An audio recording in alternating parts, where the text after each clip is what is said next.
இந்த சின்ன 5 விஷயங்களை உங்க லைஃப்ல நீங்க ஃபாலோ பண்ண ஆரம்பிச்சீங்கன்னா உங்க லைஃபே ரொம்ப அழகானதா மாறிடும். அது என்னன்னு பார்க்கலாமா? முதல்ல உங்களுக்காக 1 மணி நேரம் ஒரு நாளைக்கு கம்பல்சரி கொடுத்துருங்க. யாருக்காகவும் அந்த நேரத்தை விட்டு கொடுக்காதீங்க. அது வேற ஒன்றும் இல்லை, காலையில சீக்கிரம் எந்திரிச்சு உங்களுக்கான எக்ஸசைஸை கண்டிப்பா பண்ணிடுங்க.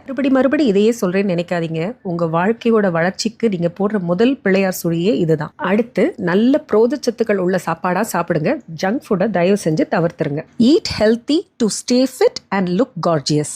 ஏன்னா மத்தவங்க நம்மளை பார்த்த உடனே எடை போட்டுருவாங்க. அவங்க பார்க்கும்போது நம்ம 100% பெர்ஃபெக்டாவும் இருக்கணும். அது அவங்களுக்காக மட்டும் இல்ல, நாம கான்பிடென்ட்டா ஃபீல் பண்றதுக்காகவும் தான். நல்ல விஷயங்களை நிறைய தேடி படிங்க. என்ன மாதிரி படிச்சா தூக்கம் வருதா? அப்ப நிறைய கேளுங்க. அது நம்ம மைண்டை எப்பவும் பாசிட்டிவா வச்சிருக்கும். உங்களை விட சிறந்த உயர்ந்த மனிதர்களோடு பழகுங்க. அது ஒரு கட்டத்துல அவங்கள விட நீங்க உயர்வான இடத்துக்கு கொண்டு போறதுக்கு உங்களுக்கு உதவியா இருக்கும். கடைசியா ஒரு முக்கியமான விஷயம், தயவு செஞ்சு புரணி பேசாதீங்க. No gossips please.